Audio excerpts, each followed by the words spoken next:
Welcome back to Online Darts, everyone. We're here at Armageddon, and we've got the Iceman. But a bit warm up there, mate. It is, honestly, it's boiling. I don't know if it's the building or the lights or whatever, but yeah, it's quite warm. Look, didn't get a chance to speak to you, obviously, last night, but Premier League, top of the table, must be a nice feeling. To be honest, but I just want to finish top four. Whether it was number 1, 2, 3 or 4, it didn't matter. I've been rubbish over the years in the Premier League, so yeah, good to finish top. It's no job done yet. You know, I wanted to make the playoffs. I've done that, but you know, 50% done, 50% to go.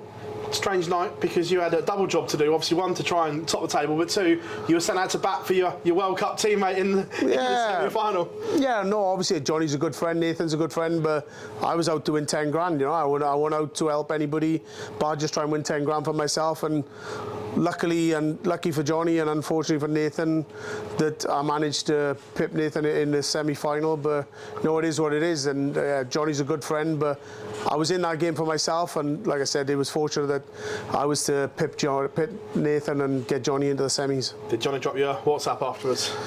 No, I actually texted him and said, "Am I your favourite Welshman right now?" Like, I don't think I will be next Thursday, but I was that Thursday. Yeah, I was going to say, the caveat is that you've done him a favour, and now you've got to play him in that semi-final. I know, and he's going to play a blinder, I know he is, but I'm ready for him, I'm ready for him.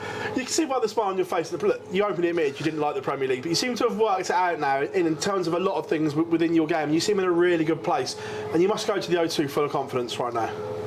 I don't think I've worked it out. I mean, you're winning. If you're winning, things are going good. If you're losing, then you're up against it. But I've played well most of the Premier League, bar the first night, and things have gone well for me. But you know, if things don't go well, then it's a long old Premier League, as probably Peter Wright, Dimmy, and Chris have found out. But yes, touch wood. It's been good for me so far.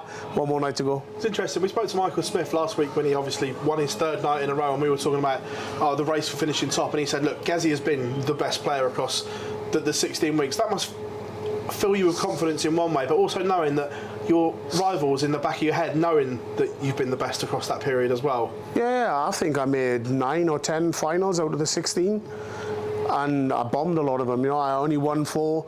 I think 3 out of the other.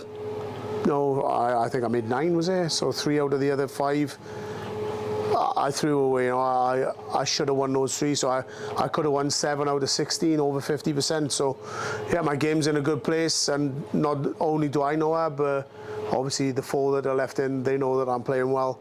But it doesn't matter, you know, it doesn't matter how well he was playing yesterday, it doesn't matter how well he was playing 2 years ago, 3 years ago. It's all about next Thursday night and how well you can play then. It was a strange night as well. Obviously, you've won your first one, and then normally you get a little bit of downtime to get ready, but Michael pulling out injured obviously hampered your preparation as well. Did that have an effect on the final? No, I don't think so.